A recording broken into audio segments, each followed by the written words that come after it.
The wild stallion defied every natural instinct when it plunged into the raging river toward Emma's helpless, sinking body. This act of impossible rescue would forge a bond so threatening to powerful men that they would stop at nothing to destroy it. The Montana summer sun sparkled on the surface of Clearwater River, casting diamond-like reflections that danced across Emma Mitchell's face. At 12 years old, Emma had learned to find joy in simple things: the whisper of the wind through pine trees, the scent of wildflowers that carpeted the meadows surrounding her family's cabin, and most of all, the wild horses that roamed freely through the valley. "5 more minutes, Emma, then we'll take a break," called Sarah, her physical therapist, from the riverbank, where she monitored Emma's hydrotherapy session. Emma nodded, her chestnut hair bouncing in its neat ponytail as she moved her legs through the water. Born with a rare form of muscular dystrophy, Emma had spent most of her life navigating the world from her wheelchair. But here, in the gentle current of the shallows, the water cradled her body, allowing her a freedom of movement she couldn't experience on land. "I think I see spirit," Emma called back, her blue eyes lighting up with excitement as she spotted the magnificent bay stallion at the edge of the tree line, about 50 yards upstream. For months, Emma had been observing the wild horse, even keeping a journal of his habits and behaviors.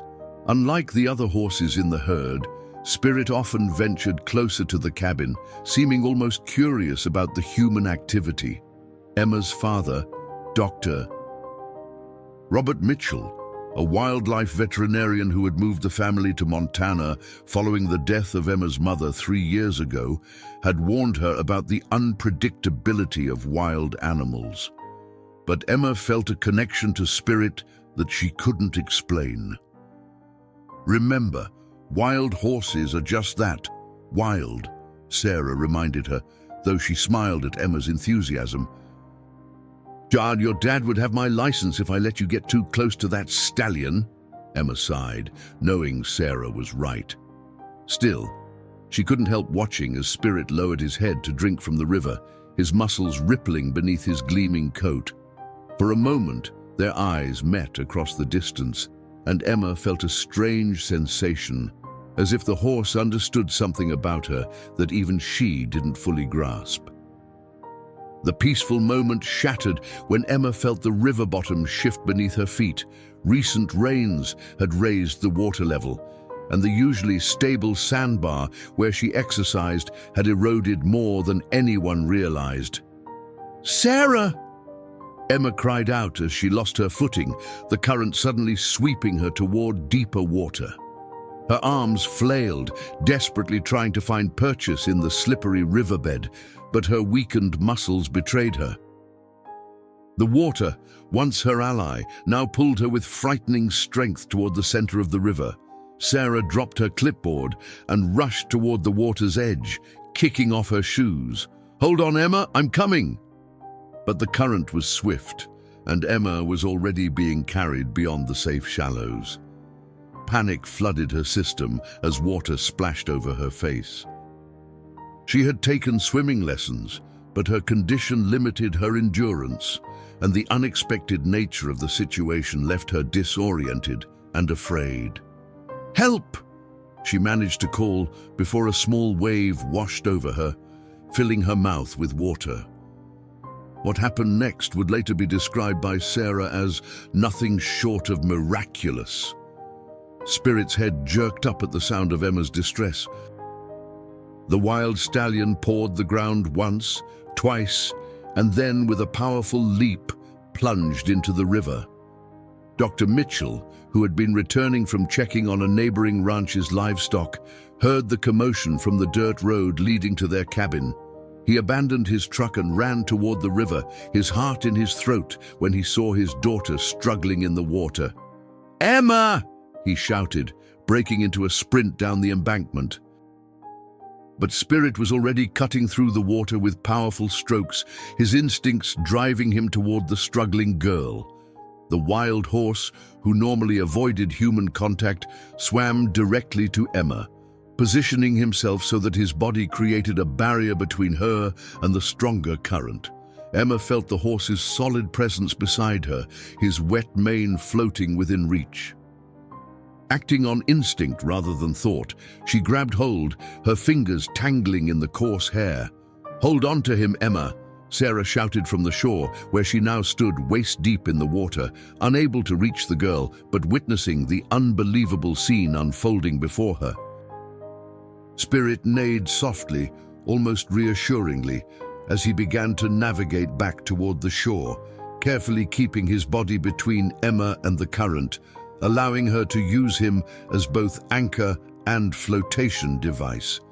Dr. Mitchell stood frozen on the bank, watching in disbelief as the wild stallion he'd warned his daughter about countless times now became her unlikely savior. As they neared the shallows, Emma's feet finally touched the riverbed again. Spirit remained beside her, walking slowly as if understanding her need for support, until they reached water shallow enough for Sarah to rush forward and help Emma the rest of the way to shore. Dr. Mitchell wrapped a thick towel around Emma's shoulders as she sat trembling on the riverbank. His medical training warred with his paternal instinct, part of him wanting to check her vitals, the other part simply needing to hold his daughter close. "I'm okay, Dad," Emma whispered, her teeth chattering slightly despite the summer heat. "Really, I am." But Robert Mitchell had almost lost his daughter today, and the thought sent a cold shiver down his spine that had nothing to do with the river water soaking through his jeans as he knelt beside her. 3 years ago, he'd lost his wife, Catherine, to a sudden aneurysm. The thought of losing Emma too was unbearable. "But you could have drowned, Emma," he said, his voice hoarse with emotion. "The river isn't safe after the rains. We've talked about this." "It wasn't Sarah's fault," Emma said quickly, noticing her father's stern glance toward the therapist. "The sandbar seemed solid until it just wasn't." Sarah nodded, still visibly shaken. "Dr. Mitchell, I checked the area before we started. There were no warning signs." "I would never intentionally put Emma at risk," Robert sighed, running a hand through his graying hair. At 45, the lines around his eyes had deepened considerably since Catherine's death. "I know that, Sarah. I'm not blaming you. I just—" His words cut off, as he noticed Emma wasn't looking at either of them. Her gaze was fixed on the bay stallion that stood at the edge of the tree line, water still streaming from his powerful flanks. The horse hadn't fled after reaching the shore. Instead, he had backed away to what seemed a respectful distance and remained, watching them with an intelligence that seemed almost unnatural. "He saved me, Dad," Emma said softly. "Spirit saved my life." Robert turned to look at the wild horse, professional curiosity momentarily overtaking his parental concern. In 15 years of veterinary practice specializing in wild animals, he'd never seen behavior like this from an untamed horse. "That's not normal equine behavior," Sarah said, echoing his thoughts. "Wild horses typically avoid humans, especially in crisis situations." Emma struggled to sit up straighter, pushing away her father's protective hands. "Spirit isn't just any horse. I've been watching him for months. He's different." Robert helped Emma into her wheelchair, which Sarah had retrieved from its spot on the bank. The wheelchair was a high-tech model, lightweight yet sturdy, with all-terrain wheels that allowed Emma to navigate the rugged landscape around their cabin with relative ease, a necessity given their remote location, 10 miles outside the small town of Pinecrest, Montana. "Different or not, he's still a wild animal," Robert cautioned, though his tone had softened. He couldn't deny what he'd just witnessed. "Let's get you back to the cabin and dried off. You need to warm up." As they began to move up the path toward the cabin, Emma twisted in her chair to look back at Spirit. To everyone's surprise, the stallion took several steps forward, following them at a distance. "Dad, look!" Emma's voice rose with excitement. Robert turned, instinctively placing himself between his daughter and the horse. But Spirit stopped, as if recognizing the man's protective stance. The stallion lowered his head slightly, then raised it again, his ears forward in a non-threatening posture. "He wants to come with us," Emma said with absolute certainty. "Emma, honey, you can't know that," Robert replied gently. "Wild horses don't follow humans home?" Sarah finished for him, her expression thoughtful. "Except this one seems to be doing exactly that." Back at the cabin, Emma sat wrapped in blankets on the wide front porch, her wheelchair positioned to give her a view of the meadow where Spirit now grazed, having followed them all the way back, but maintaining a careful distance from the buildings. Robert brought her a mug of hot chocolate, doctored with the mini marshmallows she'd loved since childhood. "Feeling warmer now?" Emma nodded, cradling the mug in her hands. "Dad, I want to learn more about him." "About Spirit?" Robert sat in the rocking chair beside her. "Emma, what happened today was extraordinary. I won't deny that. But it doesn't change the fact that he's wild. But what if it could?" Emma's blue eyes, so like her mother's, shone with determination. "What if Spirit chose to connect with me for a reason?" Robert studied his daughter's face. Since Catherine's death and Emma's diagnosis worsening in the same terrible year, he'd watched her withdraw into herself, finding companionship in books and her observations of wildlife rather than with children her own age. The move to Montana had been partly for his job, but mostly to give Emma a fresh start, away from the pitying glances and whispered comments that had followed them in their suburban Chicago neighborhood. "Emma, I understand how special this feels," he began carefully, "but I need you to understand something too. Wild horses aren't pets. They can't be tamed overnight, and they can be dangerous even when they don't mean to be." "I know that," Emma insisted. "I've read every book in your library about equine behavior. I don't want to tame him or make him a pet. I just want to understand why he helped me. Don't you want to know too?"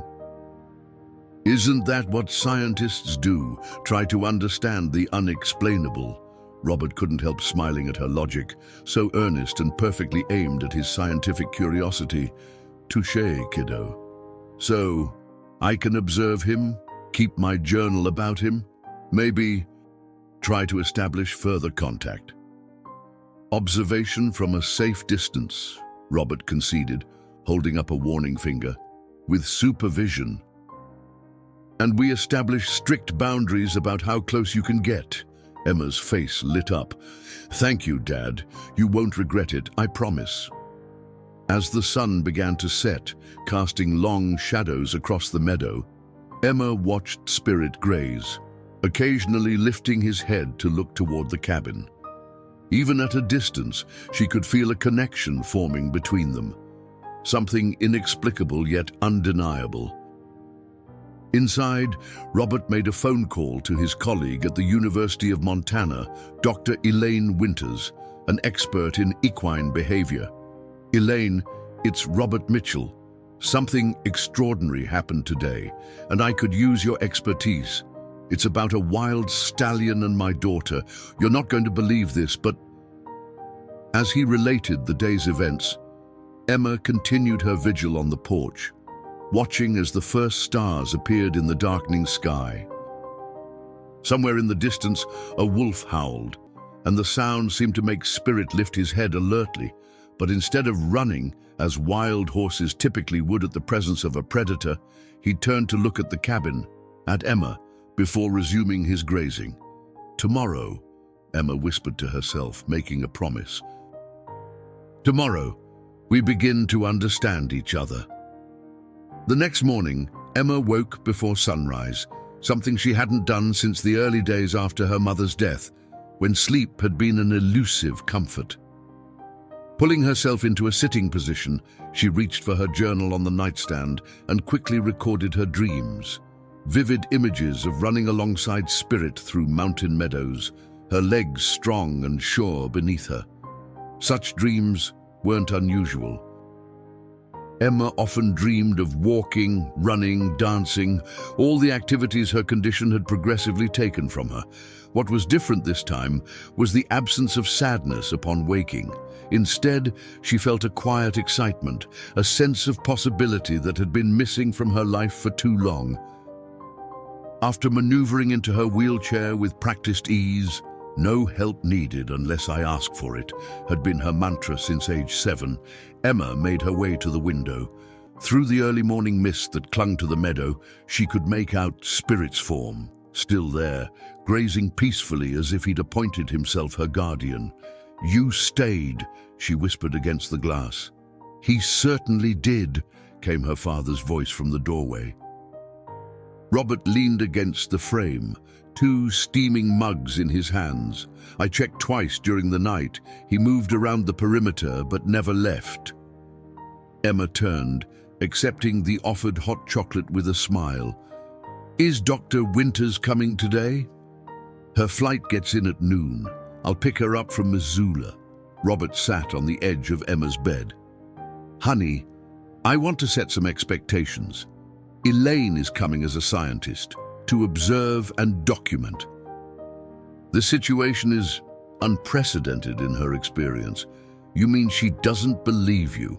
Emma said shrewdly. Robert's lips quirked upward. "Let's just say she's maintaining professional skepticism, which is exactly what good scientists should do." "Until they see evidence," Emma countered, taking a sip of her chocolate. "Which we have." By mid-morning, Emma was settled on the porch with her observation journal, sketching Spirit's movements. Sarah arrived for their regular therapy session, but agreed to modify it to accommodate Emma's new focus. "We can do your stretches right here," Sarah said, helping Emma onto the porch swing. "But you still need to do your hydrotherapy." Emma's hands tightened on her journal. "I'm not scared of the water, if that's what you're worried about." Sarah's expression softened. "I never thought you were. You're the bravest kid I know. But we should probably find a new spot, somewhere more stable." "There's a pool at the community center in Pinecrest," Robert suggested, emerging from the cabin with Emma's therapy equipment. "I called this morning. They can accommodate us 3 times a week." Emma's face fell. "But that's a 40-minute drive each way. And what about Spirit? He won't follow us there." "Emma, honey, we need to be practical. Your therapy is essential. And as fascinating as Spirit's behavior is, we can't rearrange your entire medical regimen around a wild horse." Before Emma could protest further, movement from the meadow caught their attention.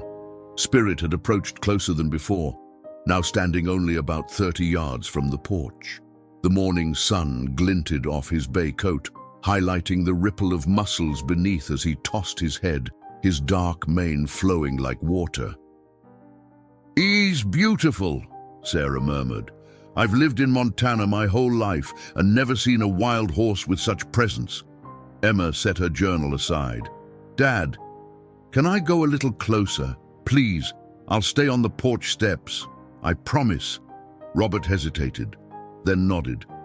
"Just the steps. I'll be right beside you." With Sarah's help, Emma transferred to her wheelchair and then to the top porch step. Robert sat beside her, his body tense with protective alertness. "He's not going to hurt me," Emma said confidently. "He saved me, remember?" "I remember," Robert said. "I also remember he's a 1,000-pound wild animal with no training or domestication." Emma ignored her father's caution, focusing instead on Spirit. The horse watched her with those intelligent eyes, ears perked forward with interest. Slowly, deliberately, Emma raised her hand in greeting. "Hey, Spirit," she called softly. "Thank you for yesterday." To Robert's amazement, the stallion lowered his head slightly, almost like a nod of acknowledgement, before taking several cautious steps closer. "Dad, he understands," Emma whispered excitedly. "I know he does." That's not possible, Robert said automatically, though his scientific certainty was eroding by the minute. Then how do you explain what he did in the river, or the fact that he's still here? Before Robert could formulate a response, the sound of tires on gravel announced a vehicle approaching. Spirit's head jerked up, ears swiveling toward the sound. For a moment, Emma feared he would bolt, but instead he backed away to a safer distance, watching warily. The SUV that pulled up beside Robert's truck bore the logo of the University of Montana's Wildlife Biology Department. A tall woman with silver-streaked black hair pulled into a practical braid stepped out, sunglasses pushed up on her head as she surveyed the scene before her. "Robert," she called, lifting a hand in greeting. "I see you weren't exaggerating after all, Doctor." Elaine Winters had arrived, and from the way her gaze fixed on Spirit, Emma knew their peaceful morning observation was about to become much more complicated. Dr. Elaine Winters approached the porch with the confident stride of someone who had spent decades in the field. Though in her early 60s, she moved with an athlete's grace, her weathered face telling stories of countless hours under the Montana sun, studying the wildlife she dedicated her life to understanding. "You must be Emma," she said, extending her hand with a warm smile. "Your father has told me quite a bit about you." Emma shook the offered hand, studying Dr. Winters with the same careful observation she'd been applying to Spirit. "Ah, and about what happened yesterday." "Yes, that too," Dr. Winters confirmed, her eyes shifting to where Spirit stood watching them from the meadow. "Though I have to admit, when your father called me about a wild stallion rescuing a child from drowning, I thought perhaps the Montana air had finally gotten to him." Robert chuckled, coming to stand beside them. "I'd have thought the same if I hadn't seen it with my own eyes." Dr. Winters set down her equipment bag and pulled out a pair of high-powered binoculars. "May I?" she asked Emma, gesturing to the space beside her on the porch steps. "Of course," Emma replied, moving slightly to make room. "I've been keeping a journal of his behaviors. Would you like to see it?" "I would, very much," Dr. Winters said, her tone revealing genuine interest rather than the patronizing note adults often used with children. "But first, let me observe him without any preconceptions." For the next 30 minutes, Dr. Winters studied Spirit in silence, occasionally making notes in a small leather-bound notebook. Emma watched her face, trying to read the small shifts in her expression, the raised eyebrow when Spirit maintained his position despite a deer running nearby, the slight purse of her lips when he deliberately moved to keep Emma in his line of sight as she shifted position on the porch. "Well," Robert finally asked, returning from inside the cabin with coffee for Dr. Winters. She accepted the mug with a nod of thanks. "He's a mustang, definitely from the local herd that ranges in the Blacktail Mountains. About 7 years old, I'd estimate. Excellent physical condition." She paused, taking a sip of coffee. "But his behavior is unusual, to say the least." "Told you," Emma said, unable to keep the satisfaction from her voice. Dr. Winters smiled at her. "Yes, you did. Now, how about that journal of yours?" Emma handed over her notebook, filled with careful observations, sketches and notes dating back 3 months to when she'd first spotted Spirit near their property. Dr. Winters flipped through the pages with increasing interest, occasionally glancing up to verify something against the stallion's actual appearance or behavior. "This is remarkable work, Emma," she said finally. "You have a scientist's eye for detail." Emma beamed at the praise. "My mom was a biologist before she died. She taught me how to observe properly." "Catherine was brilliant," Robert said softly. "She would have loved this situation. A perfect scientific mystery." Dr. Winters closed the journal, handing it back to Emma. Based on your observations and what I'm seeing now, I believe this stallion has been specifically interested in your family, in you, Emma, for some time. That's highly unusual for a wild horse. They typically avoid human settlements entirely, unless there's a strong incentive like food or water that they can't get elsewhere. But we don't feed him, Emma pointed out. And there's plenty of water in the river and streams around here. Exactly, Dr. Winters nodded, which makes his behavior all the more fascinating. Robert crossed his arms, his brow furrowed. But is it safe? That's my primary concern.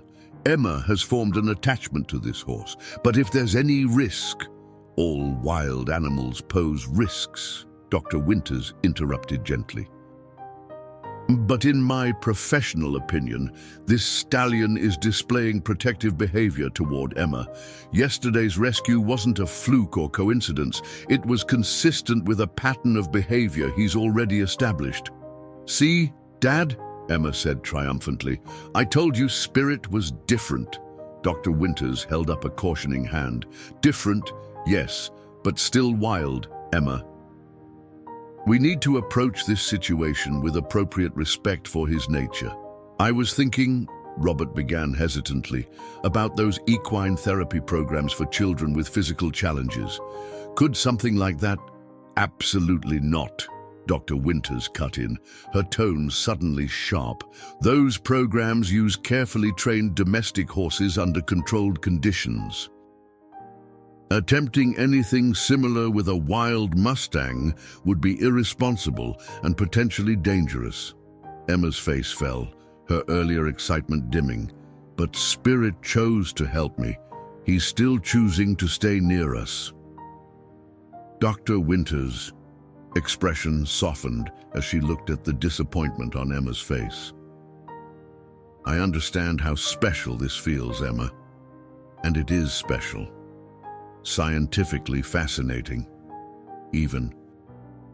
But we have to be realistic about what's possible here. What if, Emma began, then stopped, gathering her thoughts.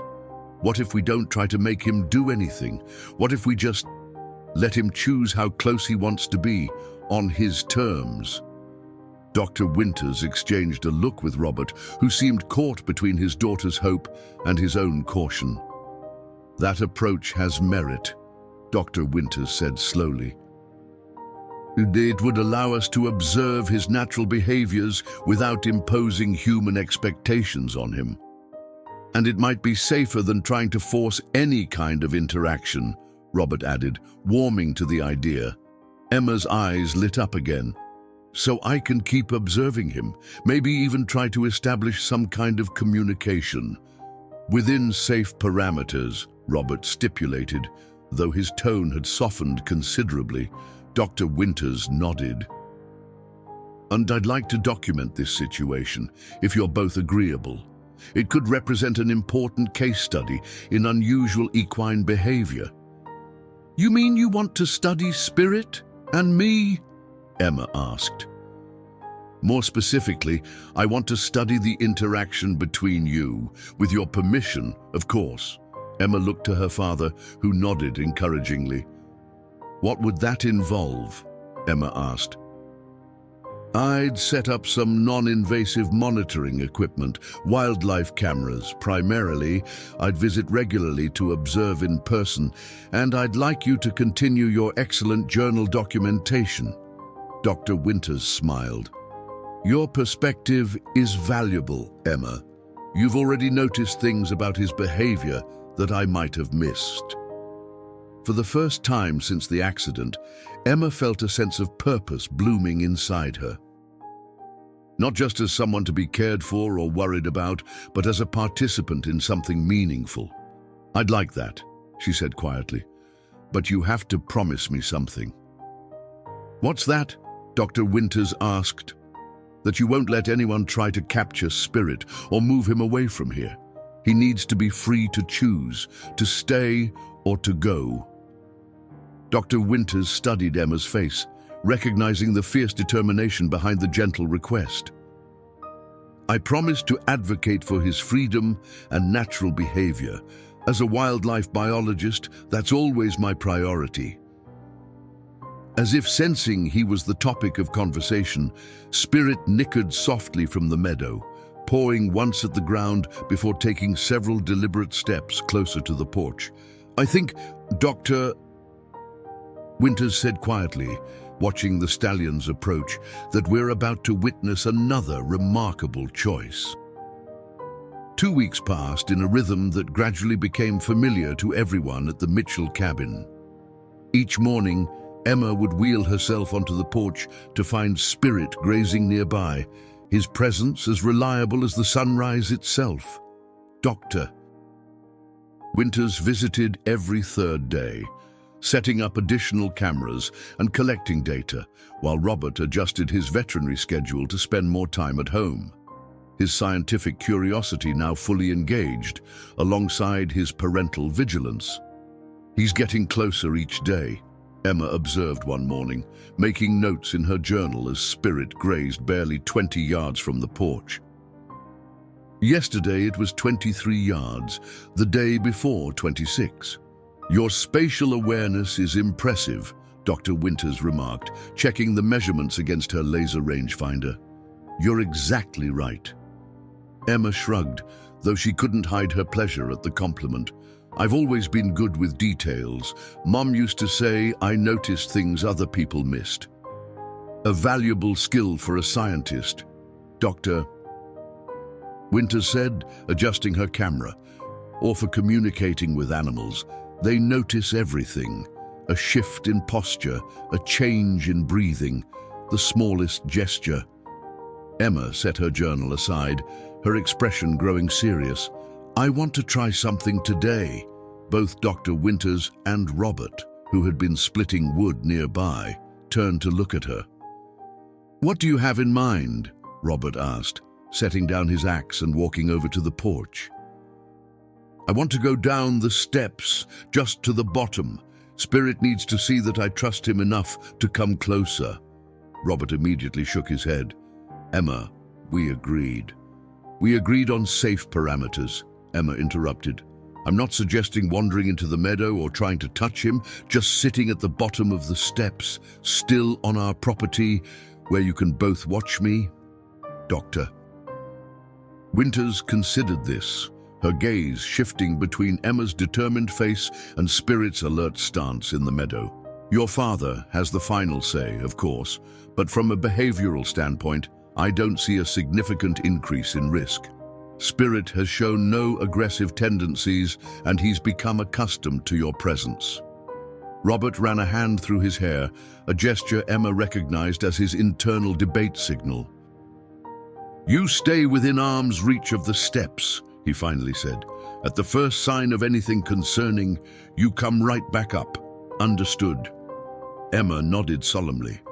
"Understood." With Sarah's help, the therapist had arrived for their morning session. Emma transferred from her wheelchair to the porch steps. Slowly, carefully, she made her way down, using the railing for support until she reached the bottom step. There, she settled herself, her back against the wooden riser, legs extended in front of her. The change in position, though small in distance, felt symbolically significant. Emma was now on ground level, without barriers between herself and Spirit. The morning sun warmed her face as she looked out at the meadow, waiting. Spirit had been watching the proceedings with evident interest, his ears pricked forward, occasionally tossing his head as if encouraging her progress. Now, with Emma settled at the bottom of the steps, he lifted his head high, nostrils flaring as he assessed this new development. "Easy," Robert murmured from the porch, though whether he was speaking to Emma or Spirit wasn't clear. For several long minutes, nothing happened. Spirit maintained his position, watchful but unmoving. Emma kept her posture relaxed and open, her breathing deliberately calm despite the excitement fluttering in her chest. Then, with deliberate slowness, Spirit began to approach. One careful step at a time, he moved closer, pausing frequently to assess, his intelligent eyes never leaving Emma's face. Remarkable, Dr. Winters whispered, her camera quietly documenting the moment. He's displaying approach behavior typically reserved for greeting another horse he considers part of his social group. Emma remained still, though her hands trembled slightly with anticipation. When Spirit was about 10 yards away, he stopped, lowered his head, and did something that made Dr. Winters gasp audibly. He pawed at the ground once, twice, then bent his front leg slightly in what almost looked like a bow. Is he... Kneeling? Sarah asked in disbelief. Not fully, Dr. Winters replied, her voice hushed with excitement. But that gesture is extraordinarily unusual. It's a clear invitation. Invitation to what? Robert asked tensely. Before Dr. Winters could answer, Emma spoke, her voice soft but clear. He wants me to come to him. Absolutely not, Robert said firmly. Dad, Emma, we agreed on the steps. This is already far beyond what any of us expected. Emma turned to look at her father, her eyes pleading. But he's asking me, don't you see? He's meeting me halfway. Dr. Winters lowered her camera, her expression thoughtful.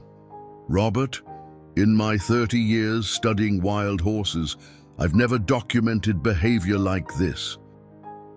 He's intentionally communicating with Emma, which is fascinating from a scientific perspective, Robert acknowledged, but doesn't change the fact that he's a wild animal with the power to seriously injure my daughter without even meaning to. The standoff might have continued indefinitely if not for the sudden sound of an approaching vehicle, not the familiar rumble of Dr. Winters' SUV or Sarah's sedan, but the distinctive roar of a modified pickup truck with an overly aggressive engine. Spirit's head jerked up, ears swiveling toward the sound. For a moment, Emma feared he would bolt, but instead, he moved closer to her, positioning himself between the driveway and where she sat on the steps. A large black pickup appeared around the bend, its oversized tires kicking up dust as it pulled to a stop beside Sarah's car.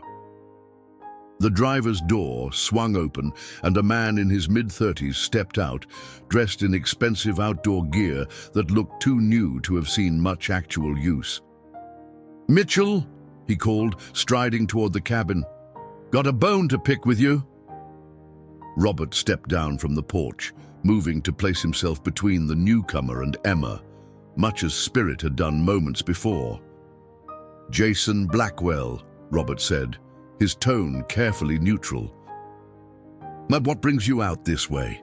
Emma recognized the name immediately. Jason Blackwell was the son of the wealthy real estate developer who owned the Blackwell Ranch, one of the largest properties in the county.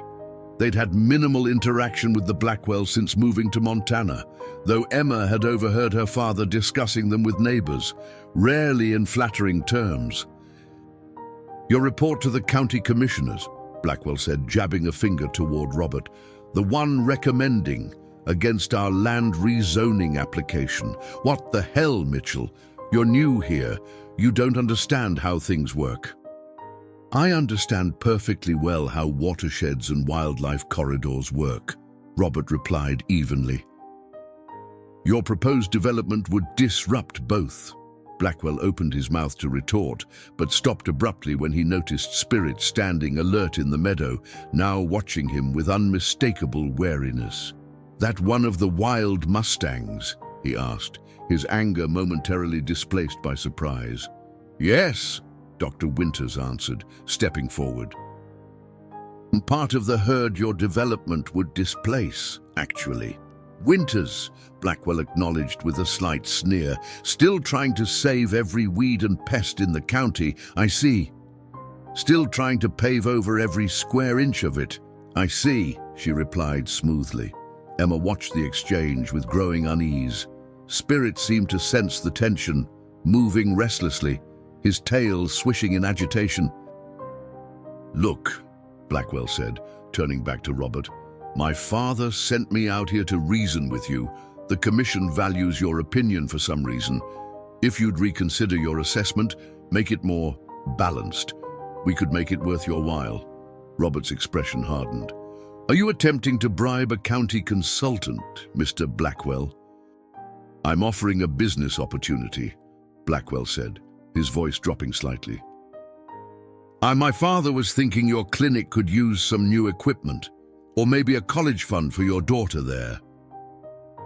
At the mention of Emma, Spirit nickered sharply, drawing everyone's attention. The stallion had moved closer, his posture distinctly protective, as he positioned himself at an angle that kept both Emma and the newcomer in his sightline. "Well, I'll be damned," Blackwell said, staring at the horse. "Is that thing untame?" "No," Emma spoke up, unable to remain silent any longer. "He's wild. He's choosing to be here." Blackwell looked at her with sudden interest, as if truly noticing her for the first time. His gaze traveled from her face to her wheelchair on the porch, understanding dawning in his expression. "You're the Mitchell girl. The one with the condition." His tone had changed, softened with what Emma recognized as the false sympathy she'd encountered too many times before. "Muscular dystrophy, isn't it? My cousin has a similar thing. Tough break." Emma straightened her spine, lifting her chin slightly. "I managed just fine, thank you." Blackwell smiled, but it didn't reach his eyes. "Sure you do. And now you've got yourself a wild horse guardian angel. From the looks of it," he turned back to Robert, "think about my offer, Mitchell. Opportunities like this don't come around often in a place like Pinecrest."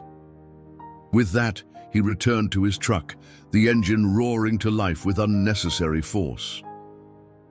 As the vehicle disappeared down the driveway, Emma noticed Spirit watching it go, his entire body tense until the sound faded completely. "I don't like that man," Emma said quietly. "Join the club," Dr. Winters muttered, returning to her equipment. Robert came to sit beside Emma on the bottom step. "I'm sorry about that, honey. The Blackwells aren't used to hearing no." Emma leaned against her father's shoulder. "Are they really going to build houses where the wild horses live?" "Not if we can help it," Dr. Winters said firmly. "The county commission has the final say, and your father's environmental assessment carries significant weight." "Is that why he wanted you to change it, Dad?" Robert nodded. "The Blackwells want to build luxury homes and a golf course, but that land is crucial habitat for the wild horse herds, not to mention other wildlife. Developing it would be devastating." Emma looked out at Spirit, who had resumed grazing, though he remained closer than before.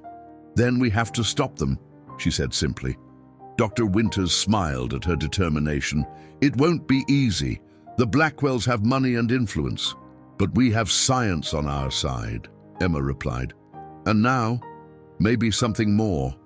She gestured toward Spirit, who lifted his head as if acknowledging her words.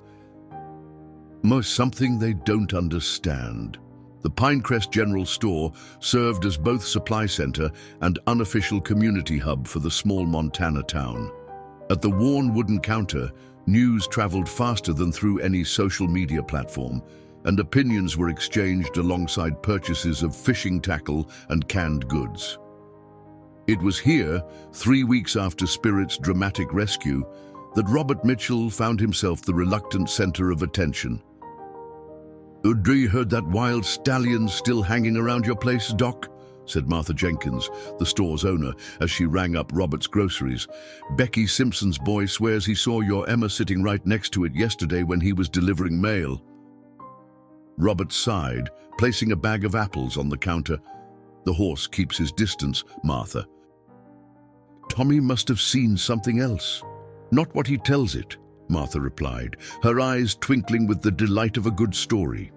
"Says the horse was standing guard while your girl read a book on your property line. Says it looked for all the world like one of them seeing-eye dogs, except it was a 1,000-pound wild mustang." Robert couldn't entirely suppress his smile. "Tommy wasn't wrong. Emma had indeed been reading under the old oak at the edge of their property yesterday, and Spirit had positioned himself nearby, grazing but unmistakably attentive to his surroundings. Still, Robert was uncomfortable with how quickly the story was spreading. "Emma has a special way with animals," he said non-committally. "Always has.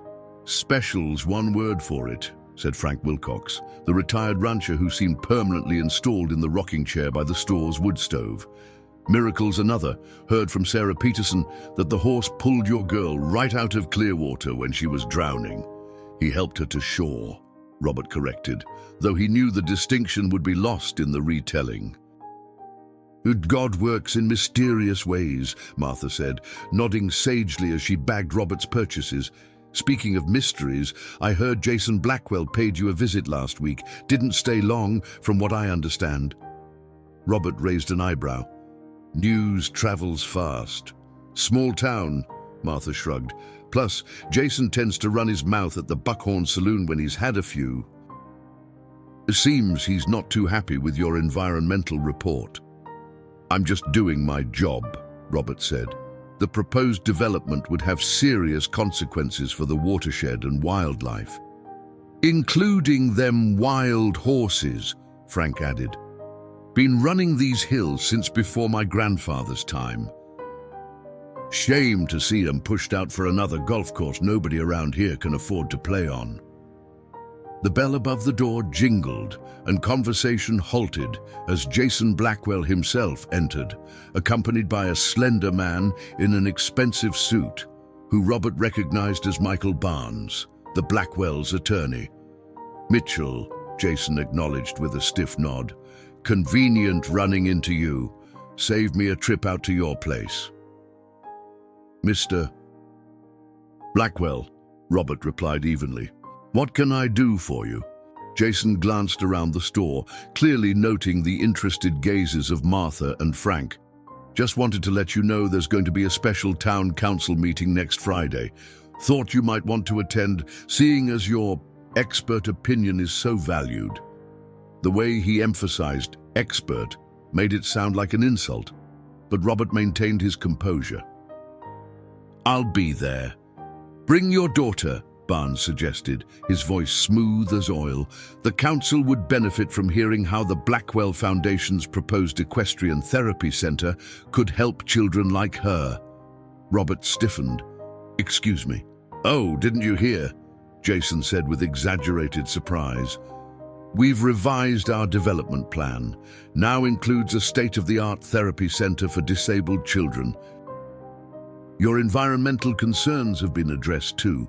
We're setting aside a conservation corridor for wildlife, including the wild horses," Frank asked from his chair.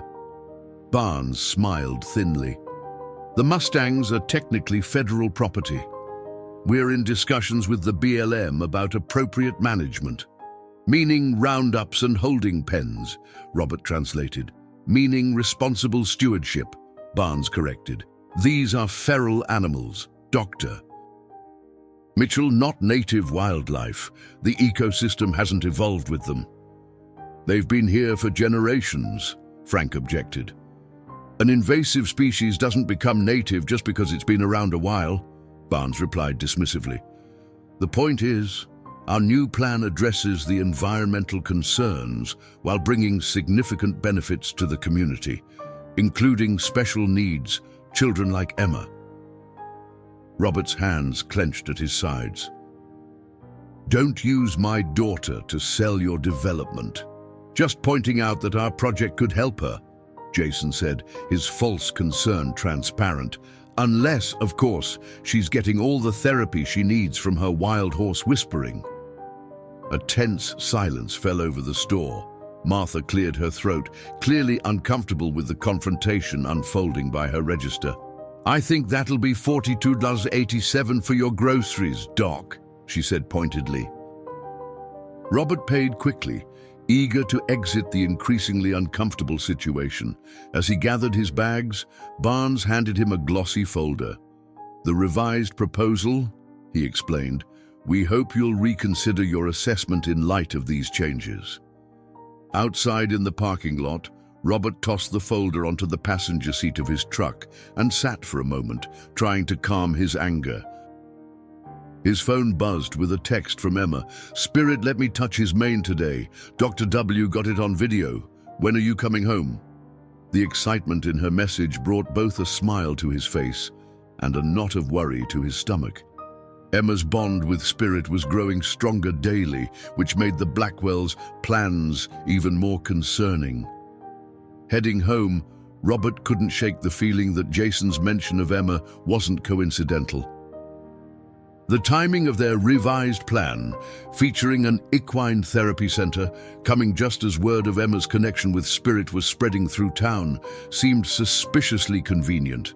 As he turned onto the gravel road leading to their cabin, his phone rang.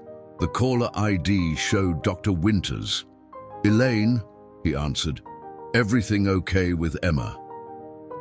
"Emma's fine," she assured him. "But we've got a situation. I've been contacted by National Geographic. Someone in town tipped them off about Emma and Spirit. They want to send a film crew," Robert groaned. "That's all we need." "Actually, Robert," Dr. Winters said thoughtfully, "this might be exactly what we need. The Blackwells can't bully the media the way they're trying to bully you."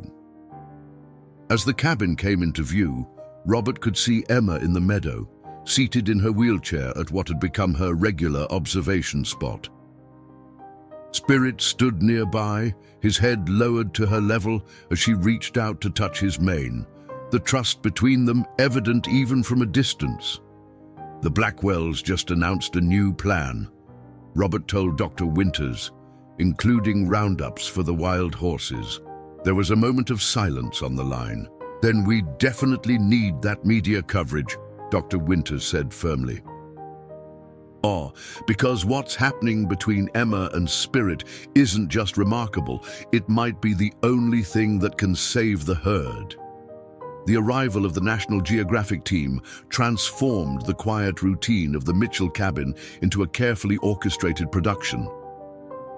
Melissa Chang, the lead photographer, and David Ramirez, the journalist heading the story, had set up camp in the meadow at a respectful distance, their presence tolerated by Spirit with surprising equanimity. "He understands they're here because of me," Emma explained to her father as they watched Spirit graze calmly, despite the long-lens cameras documenting his every move. "And I told him they're friends," Robert smiled at his daughter's certainty, though privately he still struggled with the idea that a wild horse could comprehend such nuances. Yet with each passing day, Spirit's behavior made it increasingly difficult to dismiss Emma's interpretations. "You're not nervous about the interview tomorrow?"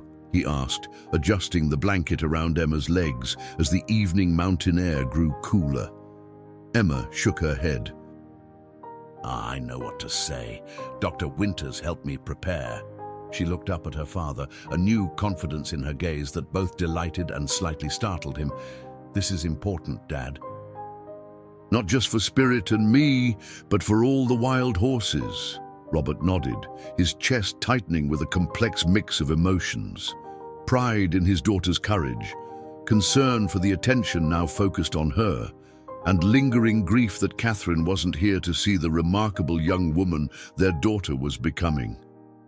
"Mom would be proud of you," he said softly. Emma's smile wavered slightly. "Do you think she'd believe about Spirit?" "About what happened at the river. Your mother was the most empirical scientist I ever knew," Robert replied. "But she also used to say that nature always had another surprise up its sleeve. I think she'd be fascinated. And yes, I think she'd believe it, because she'd see it with her own eyes, just like I have." The next morning dawned clear and bright, perfect conditions for filming. Emma sat in her wheelchair at the edge of the meadow, wearing her favorite blue sweater that matched her eyes, her hair neatly braided. Melissa Chang circled her with a camera, capturing still shots while David set up for the interview. "Just be yourself," David assured her, adjusting the small microphone clipped to her sweater. Pretend you're just telling a friend about Spirit. Emma nodded, her hands folded calmly in her lap, betraying none of the butterflies that fluttered in her stomach. Behind David, she could see her father watching anxiously from the porch. Dr. Winters beside him, reviewing her notes. "Ready when you are," David said, settling into a camp chair positioned at an angle to Emma. The interview began with basic questions about Emma's condition and how they'd come to live in Montana. Emma answered confidently, having told these parts of her story many times before. But when the conversation turned to Spirit, her face lit up with a passion that transformed her. "I first noticed him about 3 months ago," she explained, gesturing toward the meadow where, as if on cue, Spirit appeared from the tree line. He was different from the other wild horses, more curious, less skittish. He would watch me during my therapy sessions by the river. And then came the day of the accident, David prompted gently. Emma recounted the events at the river with careful precision, neither dramatizing nor downplaying what had happened. "The current pulled me into deeper water. I couldn't get my footing, and then Spirit just appeared. He swam to me, positioned himself so I could hold onto his mane, and guided me back to shore." "That must have been terrifying," David said. "Strangely, once Spirit was there, I wasn't scared anymore." Emma replied thoughtfully. "Something in his eyes told me I was going to be okay." As she spoke, Spirit grazed closer, now only about 30 yards away, clearly visible in the camera frame.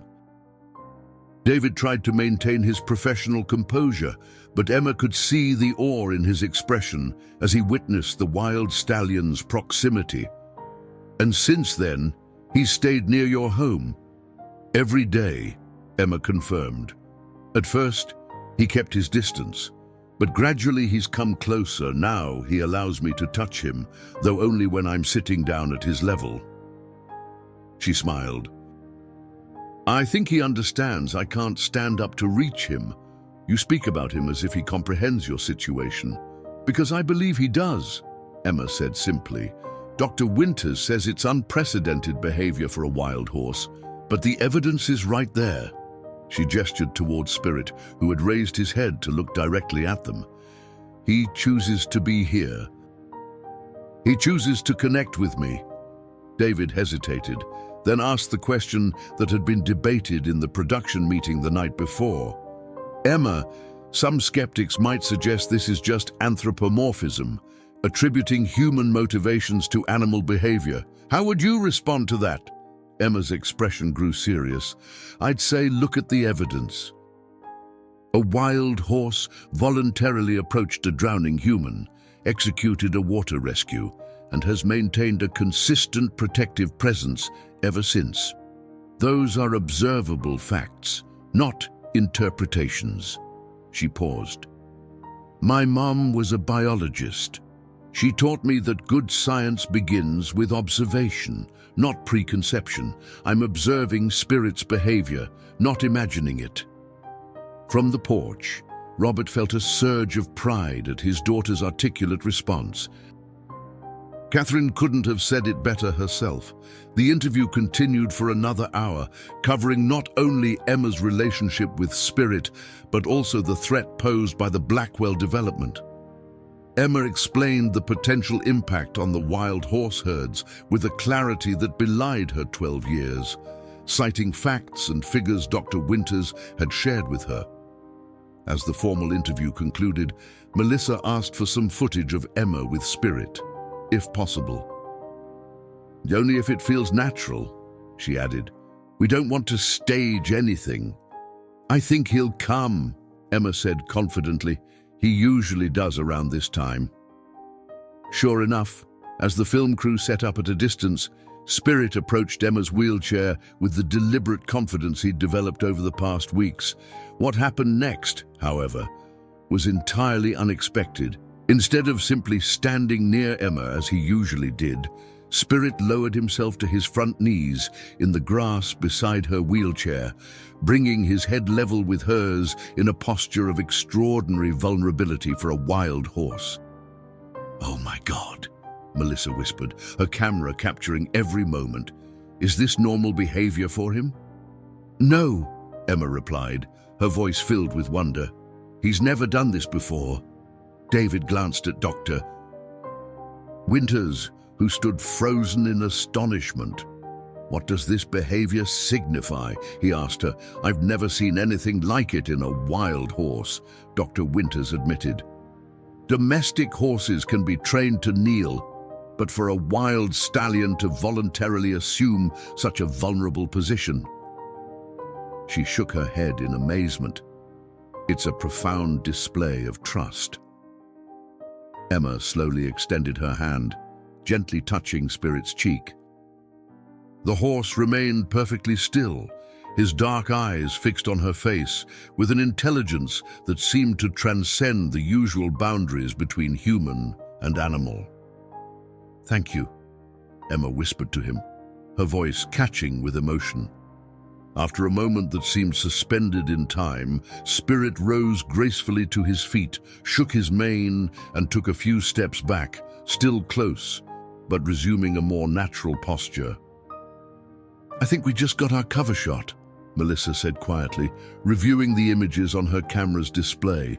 The rest of the day passed in a blur of additional filming and interviews with Robert and Dr. Winters. By evening, when the National Geographic team finally packed up their equipment, Emma was exhausted but exhilarated. "They're going to fast-track the article," Dr. Winters told them over dinner. "David says it could be published online within 2 weeks, with the print edition to follow." "Just in time for the town council meeting," Robert noted, setting down his fork. "The Blackwells won't be happy." "Speaking of the Blackwells," Dr. Winters said, pulling out her tablet, "have you seen this?" She pulled up a local news website featuring a glossy rendering of the proposed Blackwell Equestrian Therapy Center, complete with stables, an indoor riding arena, and accessible trails. The caption highlighted the center's mission to provide therapeutic riding opportunities for children with physical challenges. "They're using my condition to sell their development," Emma said, her voice hardening with anger. "And they'll still get rid of the wild horses. It's a clever PR move," Dr. Winters acknowledged grimly. "Adom makes anyone who opposes the development look like they're against helping disabled children."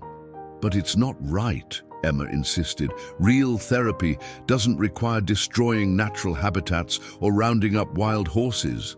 Robert studied his daughter's determined expression, recognizing Catherine's unwavering moral compass shining through. "We'll fight this, Emma." Dr. Winters' research and your story with Spirit could change people's minds. "If the article comes out in time," Emma said, worry creeping into her voice. "What if the council votes before then?" "Then we'll have to make sure they hear your story directly," Robert replied.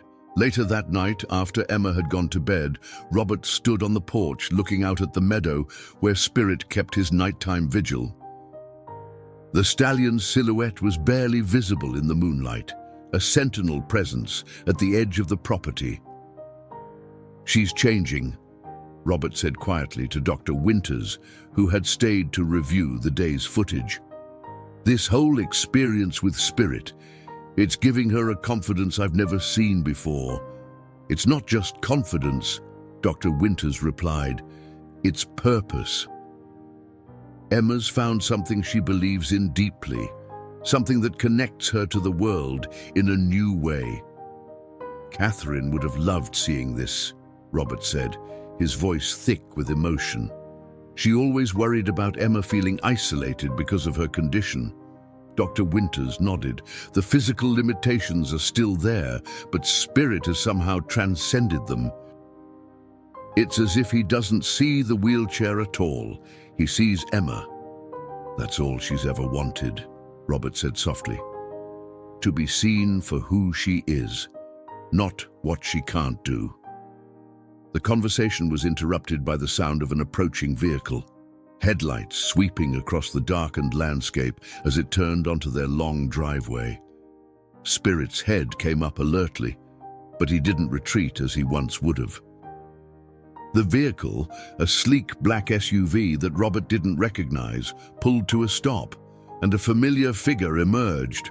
"Jason Blackwell," Dr. Winters muttered. "What's he doing here at this hour?" But it wasn't Jason who approached the porch.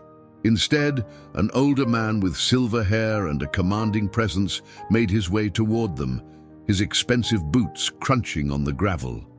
"Dr. Mitchell," he called, "Richard Blackwell. I apologize for the late hour, but I thought it was time we met face to face." Robert exchanged a glance with Dr. Winters before stepping down from the porch to greet the patriarch of the Blackwell Empire. "Mr. Blackwell," he acknowledged, "what can I do for you?" Richard Blackwell's gaze moved past Robert to where Spirit stood in the meadow, the horse's attention fixed unwaveringly on the newcomer. "Obi, I've heard some remarkable stories about your daughter and that wild stallion," Blackwell said, his voice carrying the easy authority of a man accustomed to being listened to. "I thought perhaps we should discuss how those stories might fit into our plans for the valley." "My daughter is asleep," Robert replied firmly, "and Spirit isn't part of anyone's plans. He's a wild animal." Blackwell smiled thinly. "And everything in this valley is part of someone's plans, Dr. Mitchell. The only question is whose plans will prevail." Richard Blackwell surveyed the Mitchell cabin with the calculated gaze of a man accustomed to assessing property values. Despite the late hour, he showed no signs of discomfort or urgency, standing with the easy confidence that came from decades of getting his way. "Perhaps we could speak inside," he suggested, glancing toward the porch where Dr. Winters stood watching warily. Robert shook his head. "My daughter's asleep. We can talk here." He gestured to the pair of Adirondack chairs positioned near the edge of the porch. "Or we can reschedule for a more appropriate time." Blackwell's smile didn't reach his eyes. "I've always found that the most productive conversations happen away from audiences." He cast a pointed glance at Dr. Winters. "Dr. Winters is a colleague and a friend," Robert replied firmly. "Anything you have to say to me can be said in her presence." A flicker of annoyance crossed Blackwell's face before his practiced composure returned. "As you wish." He mounted the porch steps with the deliberate movements of a man in his 70s who refused to acknowledge physical limitations. Settling into one of the offered chairs, he looked out toward the meadow where Spirit maintained his vigilant stance. "Remarkable creature," he observed. "Reminds me of a thoroughbred my father owned when I was a boy. Same proud bearing." "Spirit is a wild mustang," Dr. Winters said, her tone clipped. "Not a domesticated racehorse. His value isn't in his bloodlines or performance potential." "Everything has its price, Doctor." "Winters," Blackwell replied smoothly, "wild or not." He turned to Robert. "Which brings me to the purpose of my visit. I understand National Geographic is preparing a feature on your daughter and that horse." "They are," Robert confirmed, remaining standing. "Their crew left just a few hours ago." "I'd like to offer an alternative narrative," Blackwell said, reaching into his jacket to withdraw an envelope. "One that benefits everyone involved." Robert made no move to accept the envelope. "Meaning?" "The Blackwell Foundation would like to fully fund a custom equine therapy program for your daughter. Not at the future facility we're planning, but right here, on your property." Blackwell gestured expansively. "We'd construct an accessible arena, provide trained therapy horses, hire specialist instructors, whatever Emma needs." "And in exchange," Robert asked, his voice carefully neutral, "you withdraw your environmental objections to our development and help convince the National Geographic team that the real story here isn't about wild horses, but about innovative approaches to equine therapy for children with disabilities." "Doctor." Winters made a sound of disbelief. You want to replace a genuine miracle with a manufactured PR story. Blackwell's expression hardened. I'm offering Dr. Mitchell's daughter access to therapeutic resources most families could only dream of. Resources that could significantly improve her quality of life and future prospects. My daughter's quality of life isn't for sale, Mr. Blackwell, Robert said quietly. Neither is her story with spirit. And neither is my professional integrity. Everyone has their price, Dr. Mitchell, Blackwell repeated, setting the envelope on the small table between the chairs. This is just my opening offer. Think about what Emma could gain: specially designed equipment, professional support, a future with real opportunities. Emma already has real opportunities, Robert replied, his patience wearing thin. And she's found something with spirit that no amount of money could provide. Blackwell leaned forward, his voice dropping. Let me be clear. That wild horse and the herd he comes from are living on borrowed time. The BLM has already approved a roundup operation for next month. Standard procedure for population management. Whether our development proceeds or not, most of those horses will end up in holding facilities. Dr. Winters stepped forward. And that's not public information. The BLM hasn't announced any planned roundups for this area. I have friends in useful positions, Blackwell said with a dismissive wave. The point is, your daughter's special connection with this particular horse is temporary at best. I'm offering her something lasting. At the cost of everything she believes in, Robert countered. Emma would never accept resources that came at the expense of Spirit's freedom or his herd's habitat. Blackwell studied Robert for a long moment, then sighed and rose to his feet. You know, Mitchell, I admire your principles. I truly do. But principles don't change the hard realities of raising a child with special needs. The medical bills, the specialized equipment, the uncertainty about her future once you're gone. He paused, letting the words land. My offer remains open until the town council meeting. After that, certain opportunities may no longer be available. Is that a threat? Dr. Winters asked sharply. Merely an observation about timing, Blackwell replied, his tone pleasant once more. Good evening to you both. They watched in silence as Blackwell returned to his SUV and drove away, the vehicle's headlights cutting through the darkness until they disappeared around the bend. He's worried, Dr. Winters said once the sound of the engine had faded. The National Geographic story threatens his narrative. Robert nodded, his gaze shifting to where Spirit stood in the meadow. But he's right about one thing. If the BLM has already approved a roundup, we're fighting against the clock. Then we'd better make the most of the time we have, came Emma's voice from the cabin doorway. Robert turned in surprise. Emma, how long have you been there? Long enough, she replied, wheeling herself onto the porch. In the moonlight, her expression was a mixture of determination and disappointment. He wants to buy us off. You should be in bed, Robert said gently, though he knew the admonishment was futile. I couldn't sleep, Emma admitted. I kept thinking about what might happen at the council meeting. She looked towards Spirit. And now I know they're planning to round up the herd no matter what. Dr. Winters knelt beside Emma's wheelchair. We don't know that for certain. Blackwell could be bluffing, but he might not be, Emma countered, which means we need to do more than just stop his development. We need to protect the horses directly. Robert and Dr. Winters exchanged glances, both recognizing the fierce resolve in Emma's voice. That's a much bigger challenge, Dr. Winters said carefully. BLM roundups are federal operations governed by national policies. Then we need to change the policies, Emma said simply. Or at least get an exception for this herd. Robert couldn't help smiling at his daughter's straightforward determination. And how do you propose we do that? By showing everyone what's really happening here, Emma replied. Not just with Spirit and me, but with the entire herd. We need to prove these horses have value beyond being managed. The next morning brought a flurry of activity to the Mitchell cabin. Dr. Winters arrived early with news that she'd contacted colleagues at several wildlife conservation organizations, and 3 had expressed interest in the situation.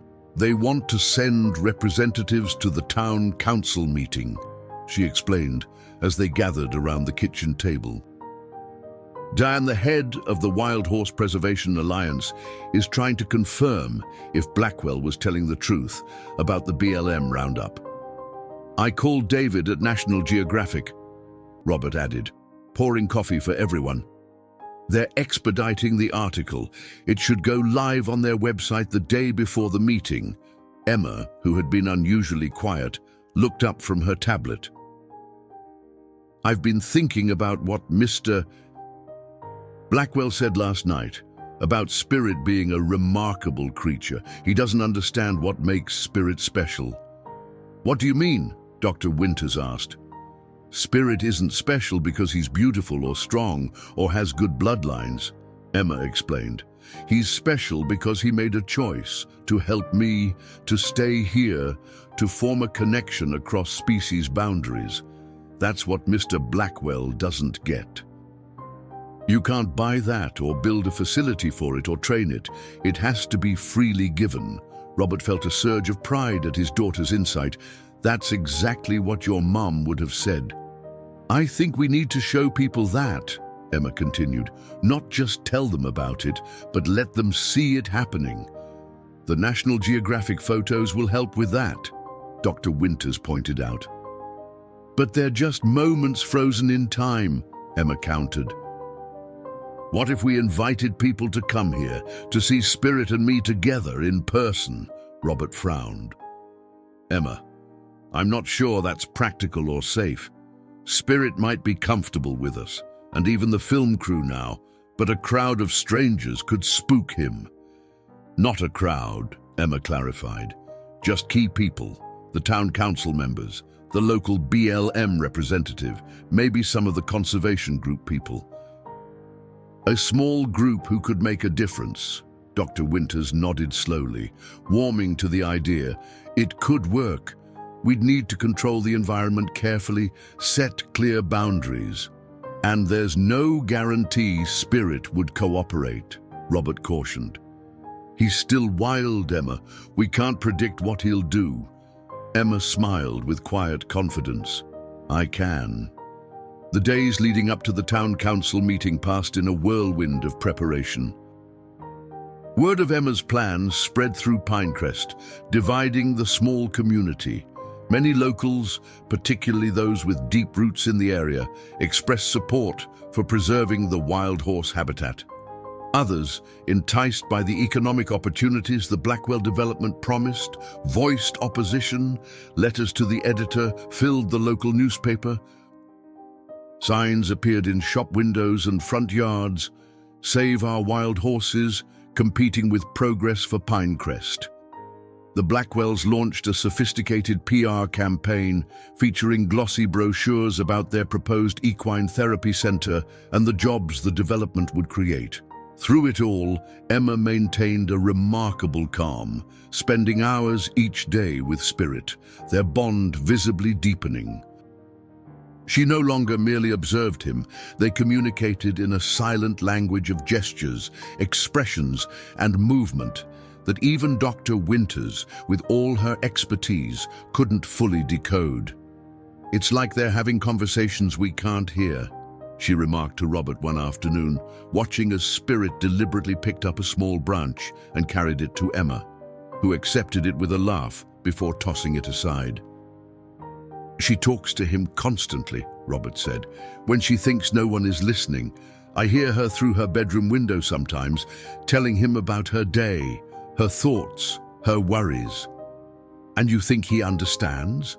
Robert shrugged. A month ago, I'd have said definitely not. Now, I honestly don't know. But Emma believes he does, and that seems to be enough for both of them. 2 days before the council meeting, Emma's special visitors arrived. A carefully selected group that included 3 of the 5 town council members, the regional BLM coordinator, representatives from 2 wildlife conservation organizations, and, to everyone's surprise, Michael Barnes, the Blackwells' attorney. Richard Blackwell sends his regrets, Barnes explained smoothly as the group gathered on the Mitchells' expanded porch. A business emergency required his presence in Denver. How convenient, Dr. Winters murmured to Robert. Emma, positioned at the edge of the porch in her wheelchair, addressed the assembled visitors with a poise that belied her 12 years. "Thank you all for coming," she began. "And I know everyone has different opinions about the Blackwell development and what should happen to the wild horses. I'm not going to try to tell you what to think. I just want you to see something that I believe is important." She gestured toward the meadow, where Spirit had been grazing at a distance, watching the gathering warily. Spirit is a wild mustang. He's never been trained or handled by humans. What you're about to see isn't a trick or something I've taught him to do. It's a choice he makes freely. With that, Emma wheeled herself down the ramp that Robert had built from the porch to the yard. Once on level ground, she moved about 20 yards from the house before stopping and waiting quietly. For several long minutes, nothing happened. The visitors shifted uncomfortably, and Barnes checked his watch with poorly concealed impatience. "Perhaps the horse is camera-shy today," he suggested with a touch of sarcasm. Just as the murmurs of skepticism began to rise, Spirit lifted his head, looked directly at the gathered humans, and began walking purposefully toward Emma. His approach wasn't hesitant or cautious as it had been in the early days. He moved with deliberate confidence, stopping only when he reached Emma's side. What happened next drew gasps from the visitors. Spirit lowered himself to his knees beside Emma's wheelchair, just as he had done during the National Geographic photo shoot, bringing his head level with hers in a posture of remarkable vulnerability. "Good Lord," whispered Janet Mackenzie, the town council chairperson. "I've never seen anything like it." "It's been trained," Barnes asserted, though his voice lacked conviction. "Has to be. That's a wild mustang, Michael," said Tom Patterson, the BLM coordinator. "Look at the government tag in his ear. He was documented in last year's census of the blacktail herd. Nobody's trained him to do anything." Emma reached out to gently stroke Spirit's mane, speaking to him softly. After a moment, the horse rose to his feet again, but remained beside her, alert but relaxed despite the audience. "Odd Spirit chose to help me when I was in danger," Emma said, her clear voice carrying across the yard. "He chooses to stay near our home. He chooses to connect with me. I'm not special. I'm just a girl in a wheelchair. But something about our connection is special." She turned her chair to face the visitors directly. "The Blackwell development would destroy the habitat this herd needs to survive. The planned BLM roundup would separate Spirit from his home range and probably from me. I'm asking you to consider whether convenient vacation homes and a golf course are really more valuable than preserving something as miraculous as this." A profound silence fell over the gathering. Even Barnes seemed momentarily at a loss for words, his legal arguments and prepared statements suddenly hollow in the face of what they had just witnessed. Janet Mackenzie was the first to approach, moving slowly and carefully toward where Emma sat with Spirit. "May I?" she asked, gesturing toward the horse. "It's up to him," Emma replied. "Hold out your hand palm up and let him decide." Mackenzie did as instructed, extending her hand tentatively. Spirit regarded her for a long moment, then gently stretched his neck to sniff her fingers before backing away a few steps, not frightened, but maintaining his boundary. "He's magnificent," Mackenzie said softly. And what he just did defies conventional understanding of wild horse behavior, finished Sofia Garcia, the wildlife biologist from the Conservation Alliance.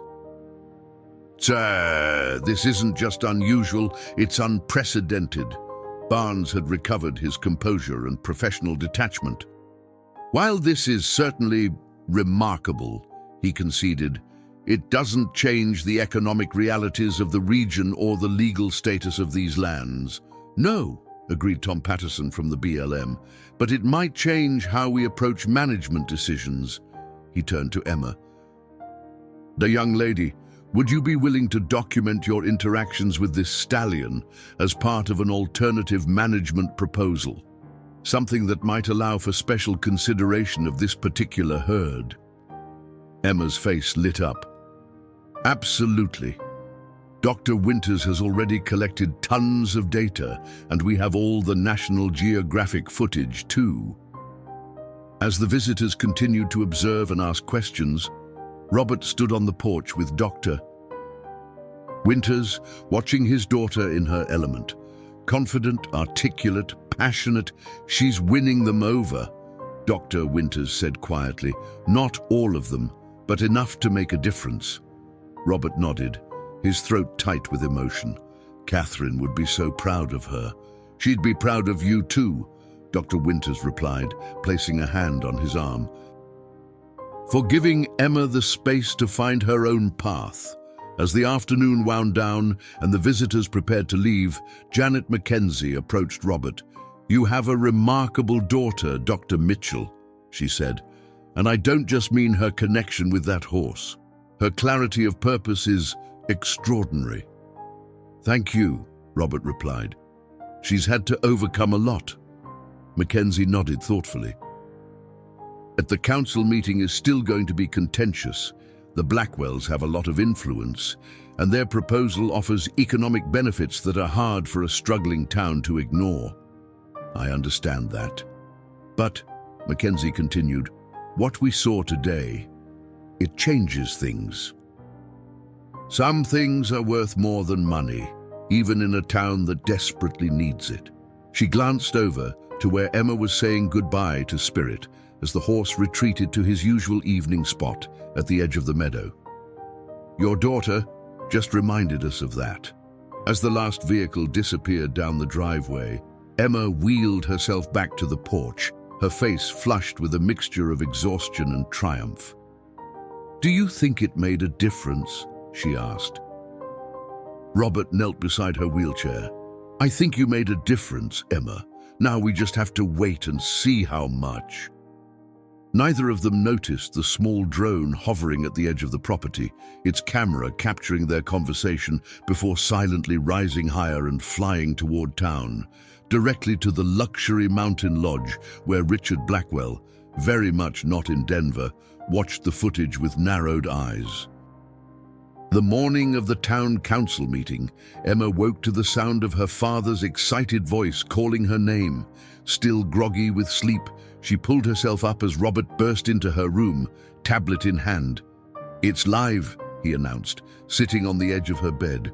The National Geographic article went online an hour ago. Fully awake now, Emma took the tablet with trembling hands. The headline stretched across the screen, The Wild Horse Whisperer, how a 12-year-old girl in a wheelchair formed an unprecedented bond with a wild mustang. Below it was Melissa Chang's stunning photograph of Spirit kneeling beside Emma's wheelchair, their profiles nearly touching, the Montana mountains providing a dramatic backdrop. It's beautiful, Emma whispered, scrolling through the article. David Ramirez's prose was evocative and respectful, presenting their story without sensationalism, while emphasizing the scientific significance of Spirit's behavior. Dr. Winters was extensively quoted, lending academic credibility, while Emma's own words about choice and connection formed the emotional heart of the piece. The response is already incredible, Robert said, showing her his phone. It's being shared thousands of times on social media. Doctor. Winters says she's been fielding calls from news outlets across the country. Emma's excitement was tempered by practicality. But will the town council members see it in time? Janet Mackenzie already has, Robert replied with a grin. She called 15 minutes ago. Said her email is flooding with messages from Pinecrest residents who've read the article. By mid-morning, the impact of the National Geographic feature was reverberating through Pinecrest. The local coffee shop had printed copies available for customers. The town library had set up computers displaying the Article E, and conversations everywhere centered on Emma and Spirit. At the Mitchell cabin, the phone rang constantly. Sarah arrived for Emma's therapy session to find 3 news vans parked at the end of the driveway, kept at bay by Dr. Winters. Stern warnings about disturbing Spirit. "You're famous," Sarah teased as she helped Emma with her stretching exercises. "I don't care about being famous," Emma replied seriously. "I just want people to understand what's at stake." Sarah's expression softened. "They're starting to, thanks to you." As the afternoon approached, Emma prepared for the council meeting with the same methodical care she applied to her scientific observations. She chose a simple blue dress that complemented her eyes, allowed Sarah to arrange her hair in a neat braid, and reviewed her notes one final time. "Ready?" Robert asked, standing in her doorway. Emma nodded, though butterflies danced in her stomach. Is Spirit still in the meadow?" "Right where he always is," Robert confirmed. "Dr. Winters will stay here to monitor him while we're gone." "I wish he could come with us," Emma said wistfully. Robert smiled. "I think a wild horse at a town council meeting might be a bit too dramatic, even for this situation." The Pinecrest Community Center was packed beyond capacity when they arrived. People stood along the walls, sat on windowsills, and crowded the doorways.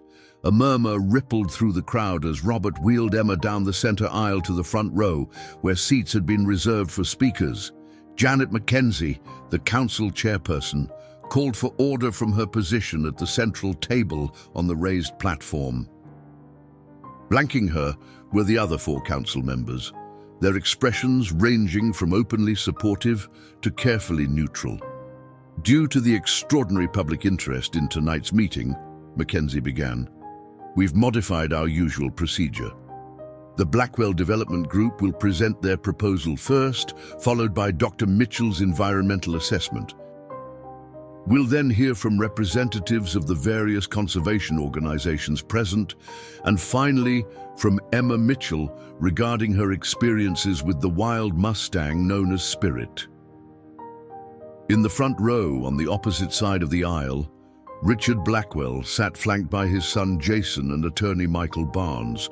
All 3 wore expensive suits and expressions of confident assurance. Richard caught Emma's eye and offered a small, tight smile that didn't reach his eyes. Michael Barnes presented the Blackwell proposal with polished professionalism. His slideshow, featuring beautiful renderings of the development, luxury vacation homes nestled tastefully among the trees, a golf course designed to harmonize with the natural landscape, and most prominently, the Equine Therapy Center with its state-of-the-art facilities. The Blackwell Foundation is committed to making this therapy center a national model, Barnes emphasized. Children with physical challenges from across the region will benefit from our programs, which will be offered at significantly reduced cost to local residents. He then introduced a video testimonial from a woman whose daughter had benefited from equine therapy, followed by an economic impact report projecting hundreds of new jobs and millions in tax revenue for Pinecrest. As for environmental concerns, Barnes continued smoothly, we've completely redesigned our proposal based on feedback from various stakeholders. The revised plan includes a dedicated wildlife corridor that will allow for the natural movement of native species. "And the wild horses," called someone from the audience. Barnes' smile never faltered. As we all know, the wild horse population requires management to prevent overgrazing and environmental degradation. We are working closely with the Bureau of Land Management to ensure responsible stewardship. Robert's presentation followed, methodically outlining the environmental impact of the proposed development as even in its revised form. His assessment was technical but accessible, backed by data and presented without emotional appeals. The simple fact is, he concluded, the development as proposed would irreparably fragment critical habitat for numerous species, including the wild horse herd that has made this valley its home for generations. The so-called wildlife corridor is insufficient in size and location to serve its stated purpose. The representatives from the conservation organization spoke next, each reinforcing Robert's findings with additional research and perspective. When Tom Patterson from the BLM took the podium, a hush fell over the room. The Bureau of Land Management is tasked with balancing multiple uses of public lands. He began carefully.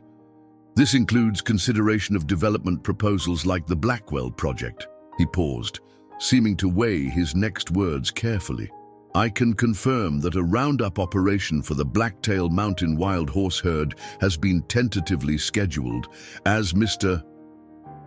Blackwell mentioned to the Mitchells.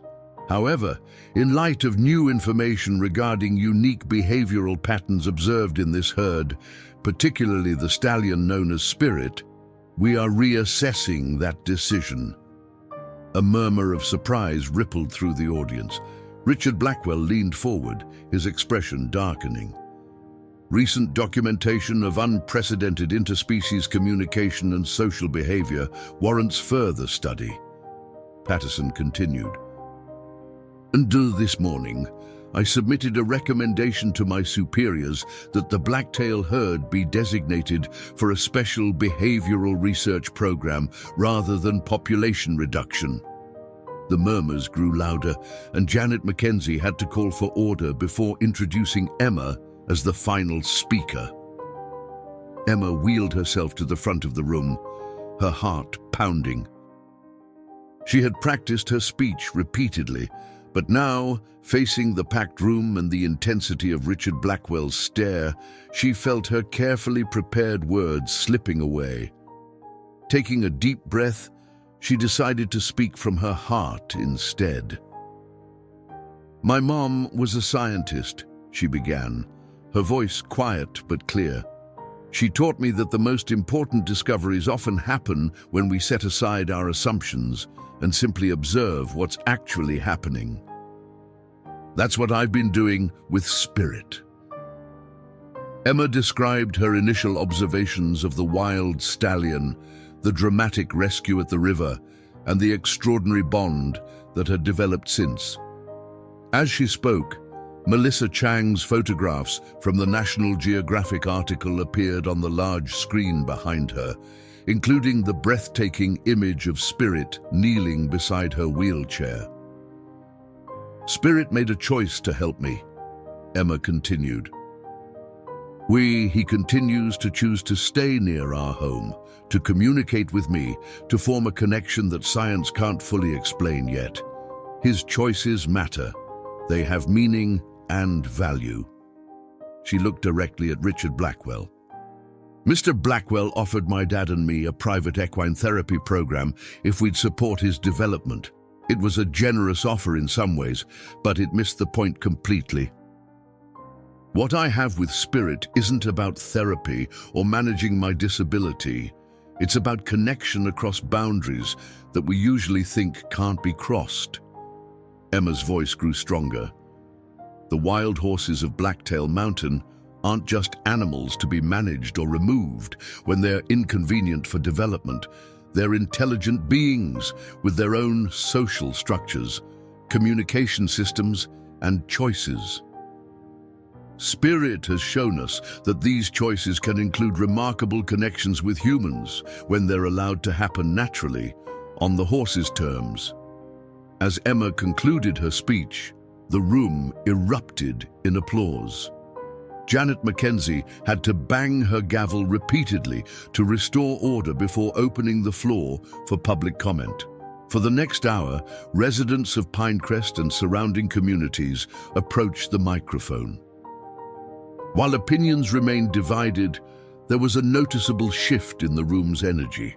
Many who spoke in favor of the development now suggested modifications to better protect the wild horse habitat, while others who had been undecided now expressed support for preserving the valley in its natural state. Throughout it all, Richard Blackwell maintained his composed demeanor, occasionally leaning to whisper to his attorney. Only the tight set of his jaw betrayed his frustration as the meeting's momentum turned against his proposal.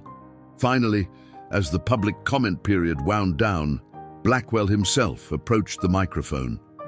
"I've listened carefully to all perspectives shared tonight," he began, his deep voice commanding attention. "The passion for this community and its natural resources is commendable. The Blackwell family has been part of Montana for 4 generations, and we care deeply about its future." He paused, scanning the room. "I've also been moved by young Emma Mitchell's extraordinary story. Her connection with the wild stallion she calls Spirit is indeed remarkable." Emma felt a chill despite his warm words. Something in Blackwell's tone suggested he was leading to a point she wouldn't like. "Which is why," he continued, "I'm announcing a significant modification to our proposal. The Blackwell Foundation will establish a wild horse observation center as part of our development. This facility would allow for scientific study of the herd while providing controlled public access to observe these magnificent animals." Murmurs of interest rippled through the audience. "Furthermore," Blackwell added, "we would like to offer Emma Mitchell a formal role as youth ambassador for the center, with an educational scholarship to support her future studies in wildlife biology or a related field." The crowd's reaction was mixed, appreciation for the gesture combined with uncertainty about its implications. Emma felt her father's hand squeeze her shoulder supportively. "However," Blackwell's voice hardened slightly, "I must also address some misconceptions. The wild horse known as Spirit, while displaying unusual behavior, is still legally classified as a feral animal under federal management. The BLM's authority to conduct population control measures remains unchanged, regardless of anecdotal reports about a single horse's behavior." He turned to look directly at Tom Patterson. "And I've taken the liberty of confirming this with the regional director of the BLM this afternoon. While Mr. Patterson's recommendation is noted, policy decisions remain with senior leadership." Patterson's face flushed, but he remained silent, confirming Blackwell's assertion with his lack of rebuttal. "Finally," Blackwell concluded, "I must point out that delaying economically beneficial development based on emotional attachment to a wild animal, however special that animal may seem, does a disservice to the human residents of Pinecrest who need jobs and opportunities. The Blackwell Development Group remains committed to a project that balances progress with conservation." As Blackwell returned to his seat, Emma felt a growing sense of dread. His offer of an ambassadorship and scholarship was clearly designed to win public support, while still achieving his original goal: development that would fundamentally alter the valley and the wild horses' habitat. Janet Mackenzie called for a 15-minute recess before the council would deliberate and potentially vote on the proposal. As people moved about the room, stretching and discussing Blackwell's speech, Emma's phone buzzed with a text from Dr. Winters. "Something's wrong. Spirit is agitated, pacing the property line. Several vehicles parked on County Road near the North Meadow. Call me ASAP." Emma's heart raced as she showed the message to her father. Robert immediately stepped outside to call Dr. Winters, returning moments later with a grim expression. "BLM vehicles," he said quietly, kneeling beside Emma's wheelchair. And a horse trailer, Doctor. Winters thinks they might be preparing for a selective capture operation, targeting spirits specifically. They can't, Emma gasped. Mr. Patterson just said they were reassessing. Patterson recommended reassessment, Robert corrected gently. But Blackwell apparently went over his head. If the regional director authorized an emergency operation, it's a distraction, Emma realized, her mind racing. Mr. Blackwell wants me here at the meeting while they take Spirit away. Robert glanced toward where the Blackwells sat in quiet conversation with their attorney. We don't know that for certain. We need to go home, Emma insisted, already turning her wheelchair toward the exit. Now, Dad? The council hasn't voted yet, Robert pointed out. If we leave, if we stay, we might lose Spirit, Emma interrupted, her voice breaking. Please, Dad, the article is published. People have heard our side, but Spirit needs us now. Robert hesitated only briefly before nodding. Let me tell Janet we have an emergency. As they hastily made their way toward the exit, Richard Blackwell intercepted them, his tall frame blocking their path. Leaving so soon? He asked, his tone concerned, though his eyes remained cold. The council is about to deliberate. We have a situation at home, Robert replied tersely. Blackwell smiled thinly. Nothing to do with the BLM personnel near your property, I hope. Standard patrol, I'm sure. The confirmation of his involvement was written across his face, and Emma felt a surge of both fear and anger. You planned this, she said, looking up at him. And you knew they'd try to take Spirit while we were here. I don't know what you're talking about, young lady, Blackwell replied smoothly, but I do know that wild horses are federal property, and management decisions are made based on what's best for the ecosystem, not on sentimental attachments. Spirit isn't just a wild horse, Emma said, her voice low but intense. He's teaching us something important about connection and communication. Something that could change how we understand animals and ourselves. But you don't care about that, do you? You just want him gone so he doesn't interfere with your development plans. For a moment, Blackwell's composure slipped, revealing a flash of genuine anger. What I care about is building a legacy that will benefit this community for generations. One horse, however special you think he is, doesn't outweigh the future of an entire town. That's where you're wrong, Emma replied with a certainty beyond her years. Some connections are worth more than any development, and I won't let you destroy this one. With that, Robert pushed past Blackwell, wheeling Emma rapidly toward the exit. Behind them, they could hear Janet Mackenzie calling the meeting back to order, but neither looked back. In the parking lot, Robert lifted Emma into their truck with practiced efficiency, folding her wheelchair into the back. Dr. Winters says Spirit is still on our property, he said, starting the engine. But the BLM team seems to be preparing to enter the meadow.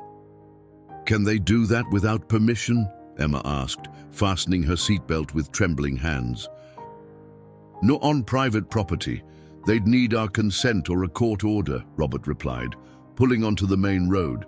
But if Spirit crosses onto public land, which includes the far side of the meadow, they have jurisdiction. Drive faster, Dad, Emma urged, her eyes fixed on the darkening road ahead. Please. As they sped toward home, the sun dipped below the mountain peaks, casting long shadows across the valley. Emma pressed her hand against the cool glass of the window, willing Spirit to sense their return, to understand the danger, to stay safe until they could reach him. Hold on, Spirit, she whispered. We're coming.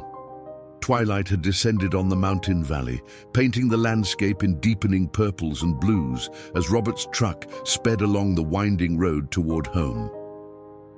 Emma gripped the door handle. her heart pounding in her chest as they rounded the final bend.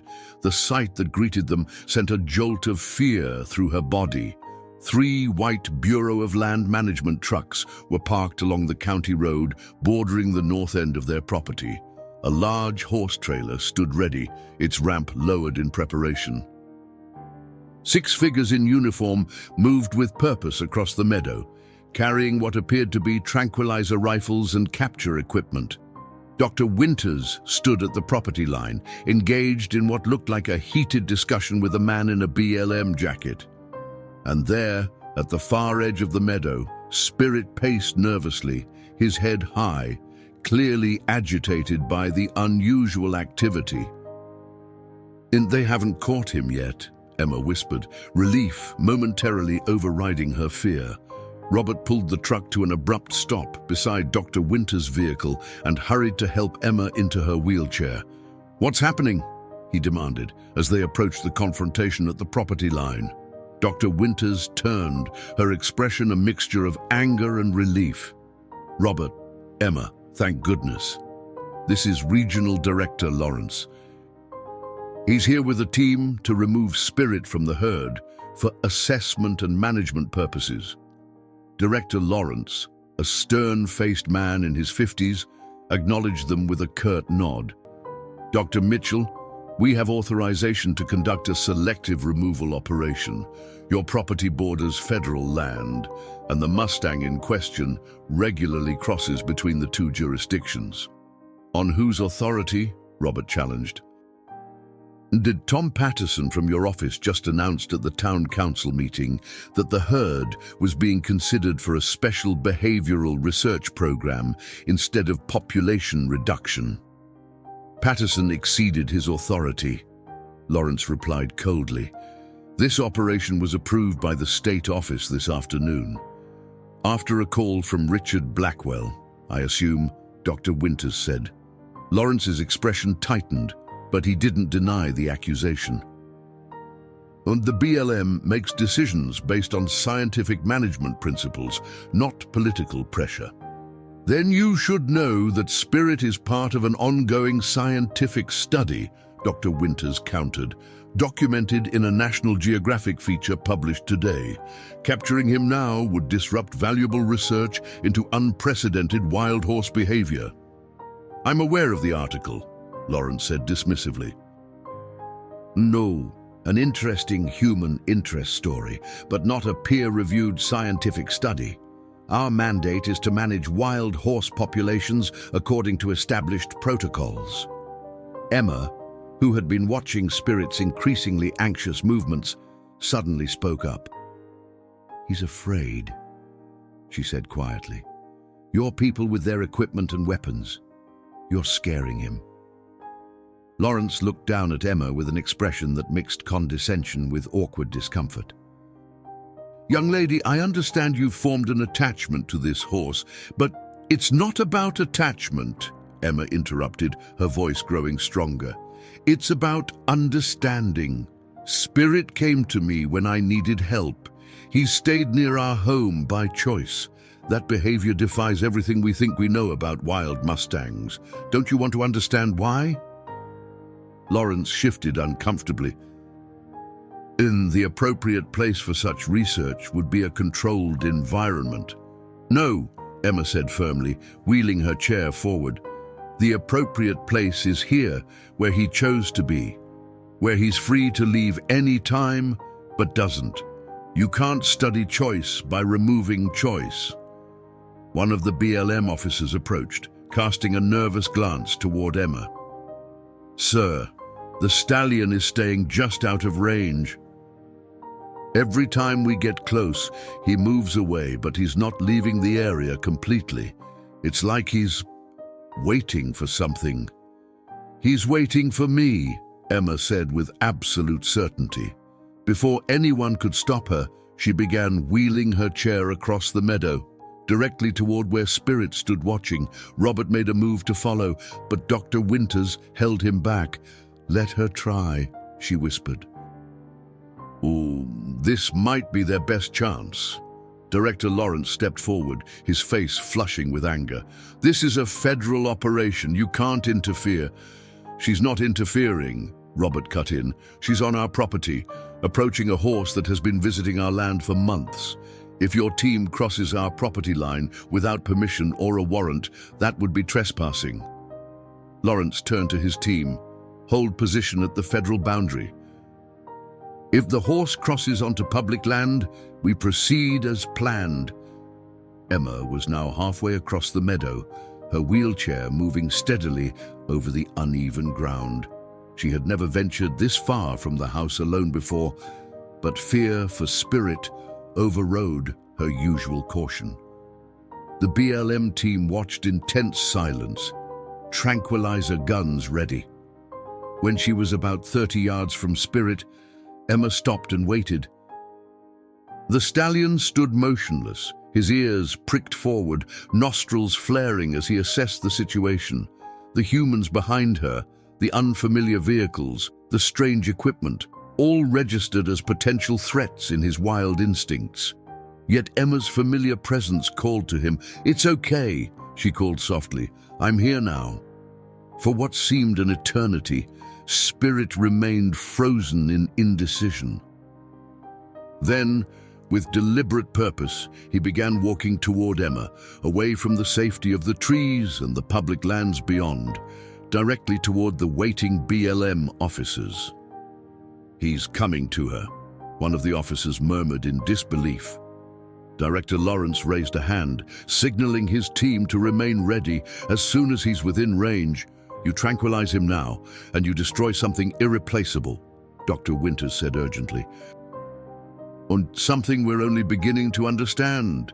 Emma remained still as Spirit approached, her heart pounding but her face serene. When he reached her, the stallion lowered his head to her level, his breath warm against her face. Gently, she raised her hand to touch his cheek, and to everyone's astonishment, Spirit lowered himself to his knees beside her wheelchair, just as he had done before. "My God," whispered one of the BLM officers, lowering his tranquilizer gun. Emma leaned forward in her wheelchair, bringing her face close to Spirit's. "They want to take you away," she whispered, tears filling her eyes. "I don't know if I can stop them."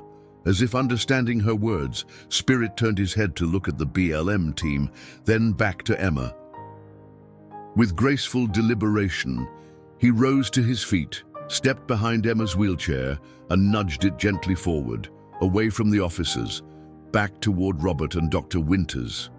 "He's pushing her chair," Director Lawrence said, his professional detachment finally cracking. "I've never seen anything like it." "No one has," Dr. Winters replied quietly. "That's what we've been trying to tell you."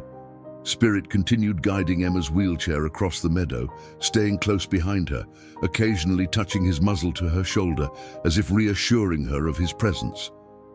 When they reached Robert and Dr. Winters, he stopped, standing tall beside Emma, his posture alert but no longer afraid.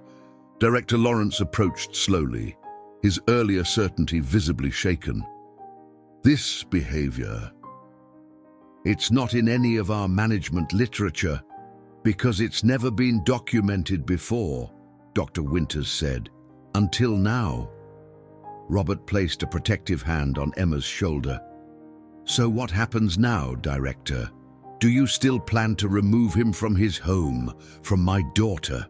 Lawrence looked from Spirit to Emma, then to the waiting trailer and his team. In the fading light, his face showed the conflict between bureaucratic procedure and the extraordinary reality before him. "I need to make some calls," he finally said, reaching for his radio. The mountain sunrise painted the sky in brilliant oranges and pinks as Emma sat on the porch steps, watching Spirit graze peacefully in the meadow. 6 months had passed since the confrontation with the BLM, and much had changed in that time. The door opened behind her as Robert emerged with 2 steaming mugs of hot chocolate. "Thought you might want this," he said, carefully navigating the steps to sit beside her. "It's getting chilly in the mornings now." Emma accepted the mug gratefully, wrapping her hands around its warmth. "Spirit's winter coat is coming in," she observed. "See how it's getting thicker around his neck?" Robert nodded, following her gaze to where the stallion moved with easy grace through the tall grass. "The whole herd looks healthy. Dr. Winters says it's one of the best fall conditions she's seen in years." "Because they have enough space now," Emma said with satisfaction. The events of that pivotal evening had set in motion changes that few could have predicted. Director Lawrence's calls had escalated all the way to the Department of the Interior in Washington, resulting in an unprecedented emergency designation of the Blacktail Mountain wild horse herd as a protected behavioral research population. The designation came with a moratorium on roundups and a substantial expansion of the herd's protected habitat, including most of the land the Blackwells had planned to develop. The National Geographic article had gone viral, leading to international media coverage of Emma and Spirit's remarkable bond. Research grants poured in, funding Dr. Winters' expanded study of interspecies communication and wild horse cognition. The Mitchell property now hosted a small research station with carefully controlled observation opportunities for scientists and students. "Any word from the Blackwells?" Emma asked, sipping her chocolate. Robert shook his head. "Not since they sold their remaining property to the Conservation Trust last month. Apparently, Richard has retired to their estate in California." The defeat of the Blackwell development had been comprehensive. Once the federal protection was granted for the herd, public opinion had swung decisively against the project. The town council unanimously rejected the proposal, and the subsequent media attention had made Pinecrest an unlikely tourist destination, not for luxury golf, but for responsible wildlife viewing and education. "The visitor center is almost finished," Robert noted. "Janet Mackenzie called yesterday to ask if you'd be willing to speak at the grand opening next month." Emma smiled. The Pinecrest Wild Horse Education Center, funded by a coalition of conservation groups and operated by the town, represented everything the community had come to value about their unique situation. "I'd like that," she said, "as long as it doesn't interfere with school." That was another change. After years of homeschooling due to her medical needs, Emma had started attending Pinecrest Middle School 3 days a week, her newfound confidence making her eager to connect with peers her own age. Her classmates, initially curious about her celebrity status, had quickly come to appreciate her for her intelligence, wit, and unwavering determination. "Mom would have loved all this," Emma said softly, watching as more horses from the herd appeared at the edge of the tree line. "The research, the conservation efforts, the way people are learning to see wild animals differently." "She would have," Robert agreed, his voice warm with memories. "And Denny, but mostly, she would have loved seeing you find your path." As they sat in companionable silence, Spirit lifted his head from grazing and looked directly toward them.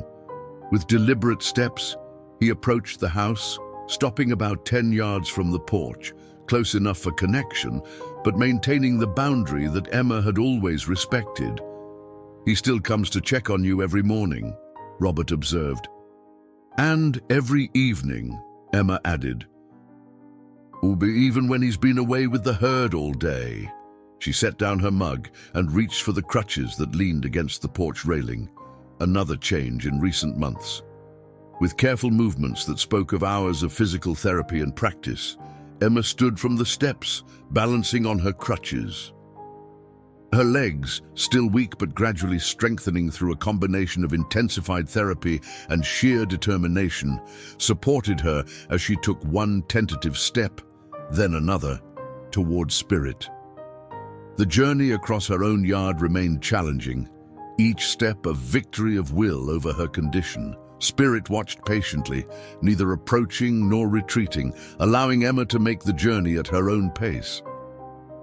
When she finally reached him, slightly out of breath but triumphant, the stallion lowered his head to gently nuzzle her shoulder. "Good morning to you too," she said, leaning slightly against his solid presence. From the porch, Robert watched with eyes bright with unshed tears.